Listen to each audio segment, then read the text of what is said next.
Hello, hello, and welcome to another episode of Help Me See. This post has been a long time in the making. I'm kind of surprised I've never written about this before. Maybe I have and I just don't remember. Unfinished feeling. I feel like I don't know how to feel. And this might sound strange coming from a self identified, highly sensitive person. It's really hard to describe, but if you know, you know what I'm talking about. It's like I've always felt things too much, and I was aware of that from a young age. Like just getting really swept up in any, news story that I'd happen to see as I was walking, past the living room while my parents had the news on, and having that stay with me for, I mean, who knows how long. Like I could still remember stories that severely impacted me, like from I was a tween or something. I mean, if I think about it too hard, I could cry at a leaf on the floor.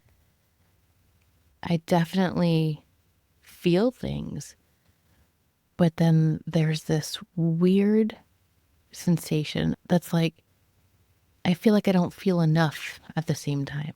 When someone says, just feel your feelings, it's almost like I don't really know what they're talking about,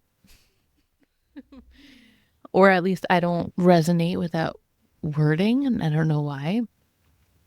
Because no matter how intensely I feel something, I'm always left with the sensation that there's a trap door somewhere inside me that the feeling didn't make it through. It's like this forbidden place that is trying to protect the deepest parts of me. And because of that, I have this weird, unfinished feeling with everything, with every experience that I know has impacted me. Just nothing feels closed. It feels like the gajillion open tabs that I have at all times on my computer. Um, no coincidence there, I'm sure. I mean, I've asked this question and I've been in so many beautiful coaching containers and groups, and I've just never been satisfied with an answer. I mean, I've been satisfied in that, I respect the answer given, but I've never felt like, oh, that scratched my itch, or that really helped me. And I've tried to stop thinking about it and just letting it go, but shocker, that didn't work. Um, I just can't escape this feeling that I'm not feeling enough, or I'm not feeling correctly, which is a red flag, right? It's not like the weirdest sentence. What is to feel correctly? Um, the sensation is like some sort of weird disconnect, like a severed pathway that abruptly stops feelings before they get to some sort of elusive, satisfying place that I'll never know.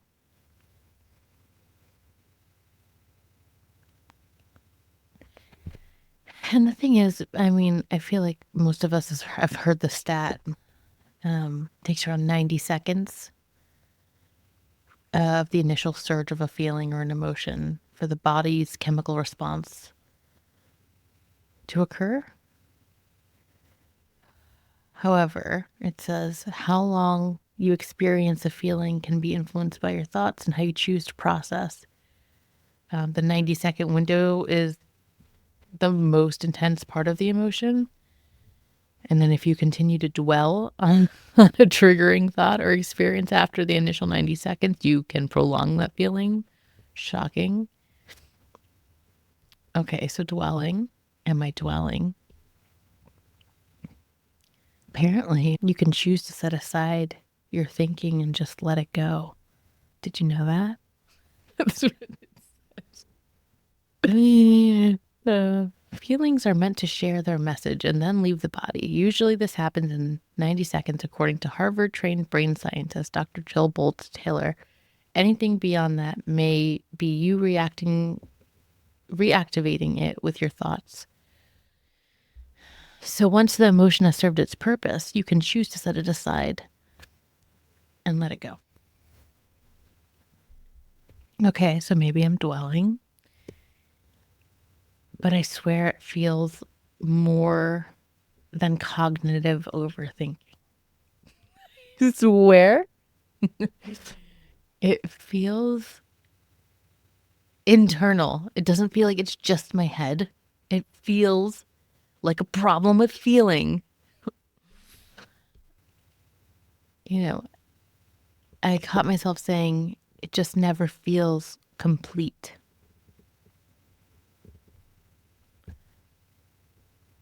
And then that perked my ears up. Is completion really the goal when it comes to feelings? And since I'm in a phase where I'm blaming everything good and bad in my life on my photography like an angsty teenager, I can't help but look to my practice. I'm doing on the inside what I do with my photo taking outside. Emotional bookmarking is what I've made up, but then I think now, because the term just sounded too catchy to me, and I was like, is this a thing? And I think it is a thing, but I didn't spend too much time looking into it, because if I did, then I would totally lose my train of thought and this would never get finished. The most frustrating part of this whole situation is feeling like I'm both the villain and the victim in this, the narrator and the character, screaming at the person on the screen as they continue to walk into the creepy house. And it is I walking into the creepy house. And just because I'm able to understand what's happening doesn't mean I'm able to stop sucking air into that cavity.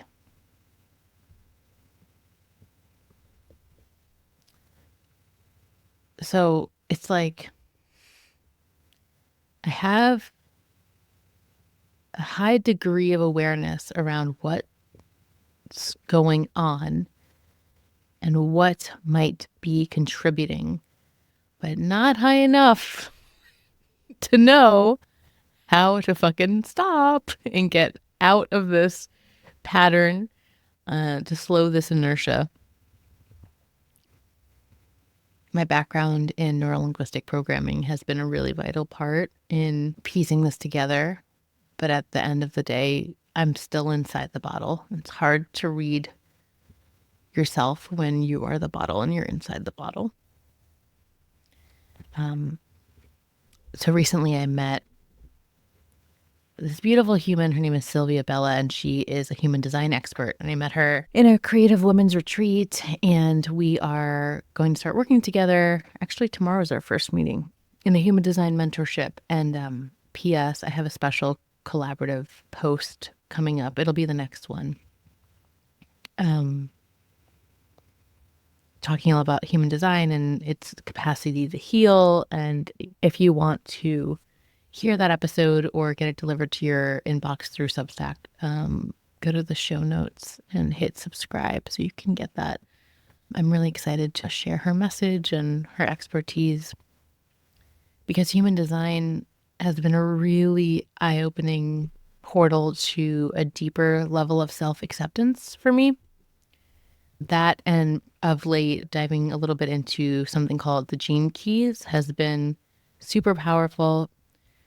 All of it has been exciting to learn about. I love learning about new things. I'm just one of those edutainment junkies. I love learning new things. And as powerful and fascinating as all of these new things are, ironically, none of it has told me anything I didn't already know about myself. But all of it has been healing. All of it has helped me not only give it a name, but have a way to hold it and a way to witness it and a way to feel a permission that I didn't know I needed in order to breathe easier within my life. Just something to point to when I'm feeling out of sorts and be like, oh, that's why. And it's oddly soothing. I mean, not oddly, of course it's soothing. We all want to understand ourselves more or understand why things are happening in our lives the way they are. So going back to the bajillion tabs, I've had a bunch of new information in my system around gene keys and a refresher on human design based on my new relationship with Sylvia, and about a dozen books and blah blah blah all around chakras and blah blah blah, like just so much stuff that I can really easily kind of snicker at. I'm like, oh my gosh, when I start describing it, I'm like, yeah, we just need to chill out.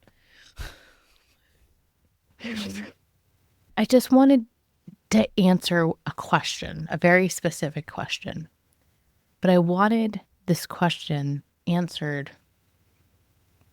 while contextually steeped in the details of my design, my human design, my gene keys that feel so resonant. And like, yes, of course, this is me. So I decided to remember that I live in 2025, and I turned to the contentious ChatGPT. Up until this point, the most I'd ever used ChatGPT was to plan my first trip to Europe. And it was actually wildly helpful because I was planning it for me and my mother, who has some mobility, constraints and stuff like that. And just having it help me find settings and locations that are more easily walkable and whatever. Anyway, it was great. But I hadn't really meaningfully used it since as intensely as that situation. So I asked it, what would you say to a highly sensitive person with gene key 28 and an open head and throat center in human design with emotional authority that feels like they still have trouble feeling satisfied or at peace with feeling their feelings? Oftentimes, things never feel complete, and every emotional experience can feel bookmarked or unfinished. Just not gonna lie, reading that question out loud makes me feel a little insecure. To feel a little insecure, like just like judging myself with that question. But I have to share it. I need you to understand what the question was and how and why my eyes bugged out of my head with how helpful very quickly it spit out a response was. I'm going to read verbatim some of it. I won't read all of it. If you want to see the full, I copied and pasted the response in the post for this podcast episode in Substack. But it said, number 1, you were never meant to feel done. There's a deep myth, especially in creative and emotional healing spaces, that feelings are meant to resolve. That if you do it right, you'll reach a clean conclusion where a chapter closes and the next one opens with clarity and ease. But your emotional system, your whole design, in fact, doesn't work like that. You're built to feel in layers, not lines, experience emotions as weather, not tasks, and receive echoes and aftershocks, sometimes long after the initial feeling. For you, it is not about finality. It's about being fully present with the layer you're in today, even if it's a return to something you thought you had already processed. Number 2, some feelings will remain unfinished because they just aren't yours. With an open head and throat, you're a receiver of collective emotions and stories, not just personal ones. That sense of unfinishedness of there always being more to feel is partly because you're feeling your own history, ancestral echoes, and the edges of collective emotions rippling through the creative and relational field. You're simply wired to be in an ongoing conversation with life's larger emotional story. 3, satisfaction comes from fully inhabiting, not resolving. Your peace, your gene key 28 totality doesn't come from having everything tied up in a neat bow. It comes from knowing I was fully present with what the moment asked of me. I let myself touch the edge of this feeling even if I couldn't stay long. I let the feeling be part of my creative rhythm even if it's unfinished. Completion for you is about being fully there, not about making sense of it all. I needed to read that one a couple times because it almost felt like I could have written it. And at the same time, I was like, why was I pretending like that wasn't so? Or why was I bypassing that deep knowing of mine? My goodness. 4, you're wired for emotional bookmarking. That's not a failure. That sense of always bookmarking emotions, leaving them partially open, is part of your emotional authority. Your emotions are waves. They revisit themselves. Each time you return, you see something you missed before. It's not because you didn't feel enough. It's because your system feels in layers, and each pass brings a new view. You're not behind. You're not incomplete. You're in process, and you always will be. Yeah. Did I just like ChatGPT like a free counselor?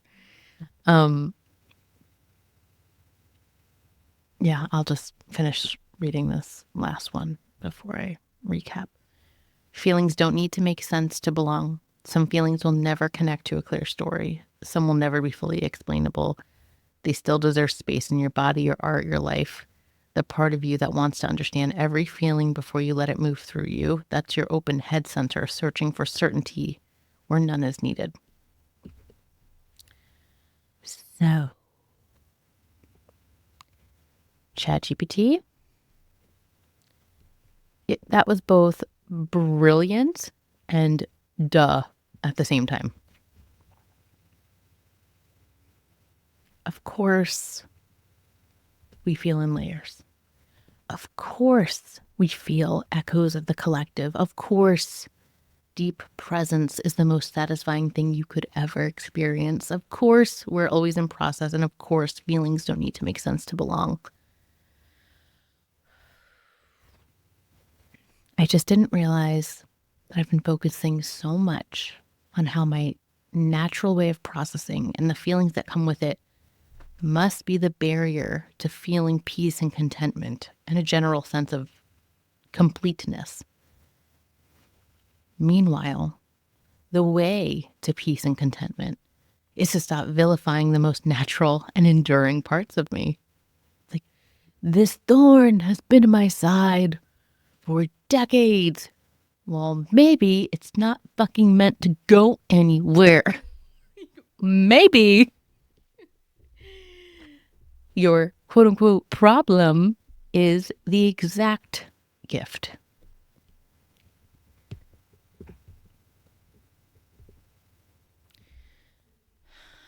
I've been vilifying the emotional bookmarking when that is one of my highest forms of creation, of experience, of processing. The bookmarking means I get to revisit and reach a level of intimacy with each layer anew every time I come back. It's my way of deepening into my vision and feeling, not redundant shackles that mean I have failed to feel completely, correctly, or fully.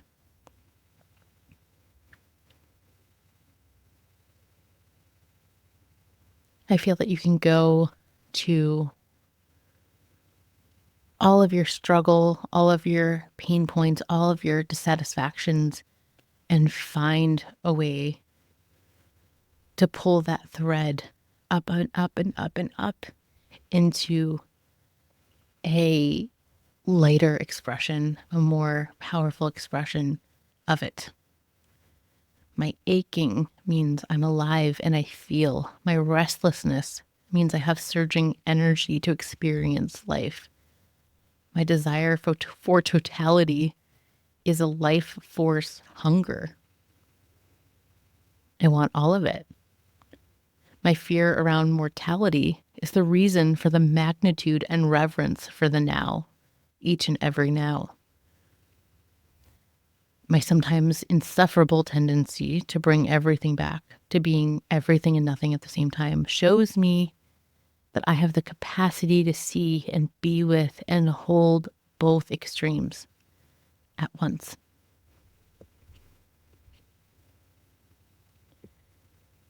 I've been so focused on how to get to a feeling of completion, of wholeness, that I skipped over the fact that they are not the same.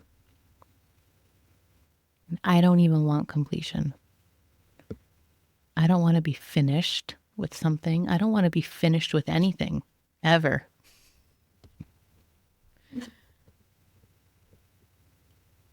I want to feel whole, undivided. Looking back and looking in, I can see that I actually feel a sense of wholeness often, but the trouble is, I'm so busy being whole that I've never thought to name it.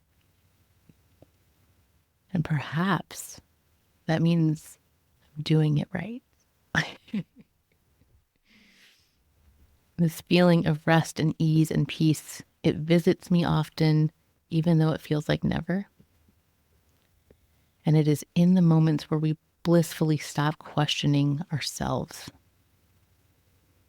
Those moments where we forget we even are a self. Those moments that you're so in it, you forget you're even human. The times where we can stop dividing ourselves into the parts that are good or okay or bad.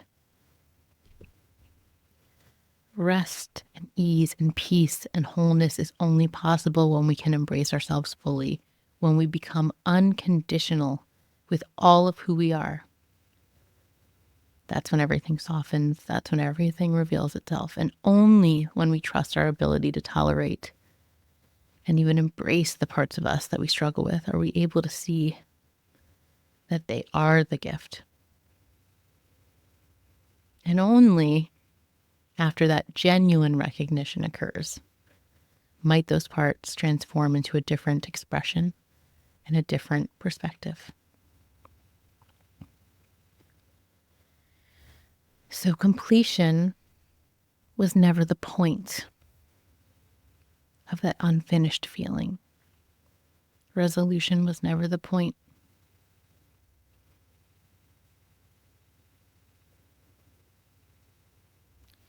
I believe it was feeling wholly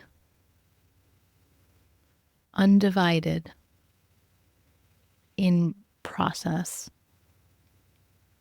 in feeling, forever. That is the gift. So I'm going to leave you with an invitation if you resonated with any of what I just said.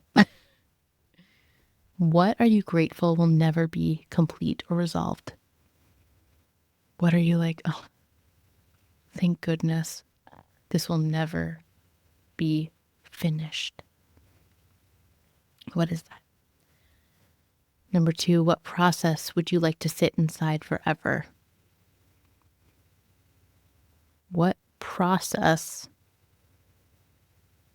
are you unconditionally committed to being inside forever? And 3, can you take a part of you that feels like struggle and become unconditional with it being here? What might it turn into when it's fully seen and accepted? I am currently working on February's Nostalgia Now. If you are not a paid subscriber, Nostalgia Now is my monthly photographic journaling template, a one-of-a-kind template where I give you a Canva template with prompts, and you go through the photos that you took in the last month of your life, and you answer my prompts with pictures. And through this visual excavation and expression. You're able to really sink your teeth into what your life is right now, what the last few weeks of your life has looked like, and really bring that hindsight into the present and journal on what you would like to take with you into the next month. And I believe that these monthly check-ins with ourselves not only gives us something wonderful to do with those hundreds and thousands of photos we take every month instead of just accumulating them, but it gives us a way to pivot the ship each month into a sharper, more connected, aligned life that we're living with ourselves instead of like a yearly New Year's check-in. Let's do that a little bit more than once a year, shall we? So if you're interested in that, you could subscribe on my Substack. You can still subscribe for the free version of my Substack where you get the visual podcast episodes. So each podcast episode has a written post alongside of my art, my photography. So if you want that to come to your inbox, go ahead and hit subscribe on Substack. All right. That is it for you today. That is it for me today. I have to go pick up the kids, and I hope you have a beautiful rest of your week. This has been an Awkward Sage production.